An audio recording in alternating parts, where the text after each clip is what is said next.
અહીંયા કેમેરો લગાવો પહેલા ઓફિસમાં. અધિકારી વગર ઓફિસમાં ઘૂસી જાય છે. અધિકારીઓ વગર બેન છે, તમારા કાગળિયામાં શું થશે?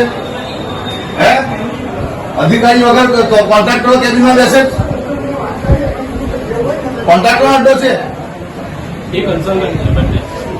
અરે કન્સલ્ટરો કોઈ બી બેસે બહાર, અધિકારી વગર કેબિનમાં કેવી રીતે બેસે? કઈ રીતે બેસે? તમે કોણ છો? હું કોન્ટ્રાક્ટર છું. તો ભાઈ તમારી કોઈ જવાબદારી, તમારા વચ્ચે બોલવાની જરૂર છે. તું કોણ છે? રાહત જોઉં છું હું. તારે બોલવાની જરૂર છે. કન્સલ્ટન્સી કોણ છે? તારે શું છે લેવા દેવા છે ભાઈ? તમે જવાબદાર માણસ છો ને અહીંયા. તમે કોન્ટ્રાક્ટરને કેમ નહીં કહી શકતા ભાઈ? અંદરથી કોઈ ફાઇલ ચોરી થઈ તો બધી ઓફિસમાં કેમેરા છે ભાઈ, બધી ઓફિસમાં કેમેરા છે. આ ઓફિસમાં કેમ સીસીટીવી કેમેરા નથી? તમે બધી ઓફિસમાં કેમેરા મૂક્યા છે, આ ઓફિસમાં કેમ કેમેરા નથી સીસીટીવી? ભાઈ તમે જવાબદાર માણસ છો. કોન્ટ્રાક્ટર કન્સલ્ટન્ટ કઈ રીતે કેબિનમાં પૂછી શકે? એન્જિનિયરની કેબિનમાં ફાઇલો છે અંદર બધી. કોઈ ફાઇલ ગાયબ થઈ તો શું કરશો? કેટલા રોડ રસ્તાની ફરિયાદો છે, ધોવાઈ ગયા છે રોડ રસ્તા. સમય મર્યાદા પહેલા રોડ રસ્તા ધોવાઈ ગયા છે. કેટલી ફરિયાદો છે એની? એ ફાઇલના મહત્વના કાગળિયા ગાયબ થઈ ગયા તો શું કરશો તમે?